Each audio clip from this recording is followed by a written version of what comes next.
waliokufa kwa kuwekewa dawa ambao naweza nikasema dawa za kishirikina. Mimi ndo ninaowafufua hao, lakini kwa yule aliyekufa kwa mipango ya Mwenyezi Mungu sina uwezo wa kumfufua, ila mimi nipo kwa ajili ya kufufua mtu aliye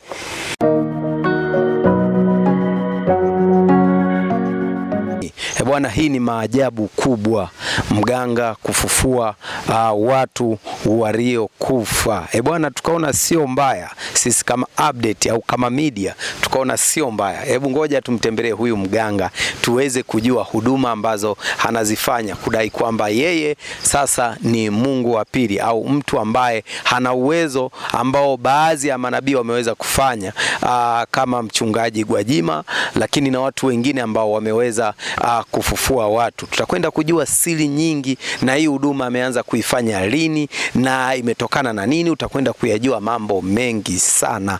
Bwana mganga, kwa mara yako ya kwanza au kwa mara yake ya kwanza mtu anayekutazama angependa kukufahamu majina yako, lakini tutakuja kuzungumzia trending au namna ambavyo wewe umekuwa maarufu kwa kuwafufua wafu waliokufa. Sasa kwa mtazamaji anataka kujua ni namna gani unaweza kufufua na ni namna gani watu wanaweza kupata huduma yako na kwa nini umekerwa na kifo. Bwana, kwanza jitambulishe. Kwa majina naitwa mganga Tambitambi au mtaalamu Tambitambi, maarufu kwa kufufua wafu waliokufa kwa kurogwa, waliokufa kwa kuwekewa dawa ambao naweza nikasema dawa za kishirikina. Mimi ndo ninaowafufua hao, lakini kwa yule aliyekufa kwa mipango ya Mwenyezi Mungu sina uwezo wa kumfufua, ila mimi nipo kwa ajili ya kufufua mtu aliye zindikwa. Yani kuzindikwa maana yake na maanisha mtu aliyewekewa dawa za kishirikina, ndo na uwezo wa kumfufua, kumrudisha kama binadamu ambaye wa siku zote, sio kuwa kwenye hali yake ile ya kisukure.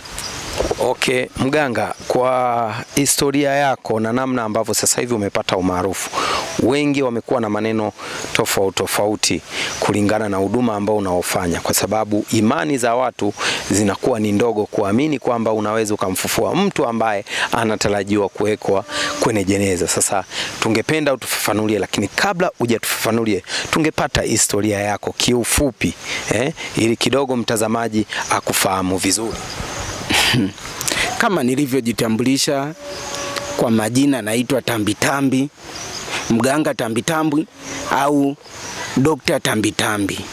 Mimi kwenye karia yangu ya uganga na miaka 5 mpaka saizi, na miaka 5 toka nianze kuhusika na masuala ya kitabibu ya uganga. Kwa malazi tofauti tofauti, kuna watu wanakuwa na malazi tofauti tofauti, malazi ya kibinadamu ya siku zote, na kuna malazi yale ya kishirikina ambao ndugu kwa ndugu analogana, huyu kamloga mwenzake, huyu kamfanya hivi, ndugu kumweka ndugu yake msukule au ndugu kuwa mchawi. Umeona, ni vitu ambavyo mimi napambana navyo katika nchi hii na katika dunia hii. Umeona, kwa hiyo historia yangu kikubwa kwenye uganga mpaka kuingia kwenye taaluma hii ya uganga ni kuona ndafanyaje mimi kuwasaidia watu kama mimi nilivyosaidiwa na babu yangu marehemu ambaye alikufa ni muda mrefu sana, lakini nilipata ujuzi kutoka kwake kwa kuzunguka sehemu tofauti tofauti za mapolini kutafuta dawa za mitishamba na kunipa ujuzi wa kitabibu. Okay, kuna waganga wengi, uganga upo wa namna nyingi mganga. Ndiyo. Kuna wakulisi wa kujifunza, na tungependa kufahamu ni uganga upi una nguvu kati ya wakulisi na kujifunza, na unakuwa vipi? Mpenzi mtazamaji angependa kufahamu na mnatumia mizimu gani katika matibabu yenu au katika uganga wenu? Uganga wa kulisi una nguvu sana kuliko uganga wa mafunzo. Umeona, uganga wa kulisi una nguvu sana sana, tena kupitiliza. Umeona, kwa hiyo uganga wa kulisi ukimsikia mganga labda katika zunguka zako wewe za kimatibabu au za kuhitaji mafanikio ulipitia kwa mganga ambaye alilisi, ujue wewe nyota yako ina mafanikio milele mpaka unakoenda kaburini. Umeona, kwa hiyo uganga wa kulisi una nguvu sana. Na umeona, tofauti na uganga wa kujifunza. Unakuta mtu amejifunza uganga wa kujifunza, lakini nafika sehemu anakata tamaa na achana na uganga, anaendelea na maisha mengine ya kawaida.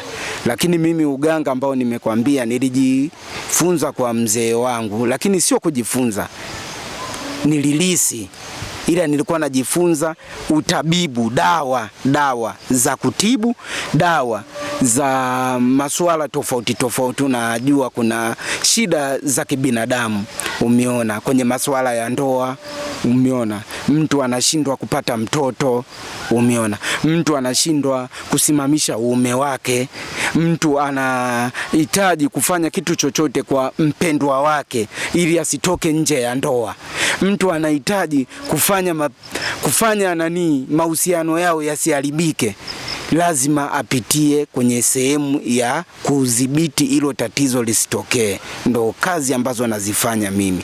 Ndo maana unaona kuna ndoa nyingi sana zimedumu kupitia mikono yangu mimi.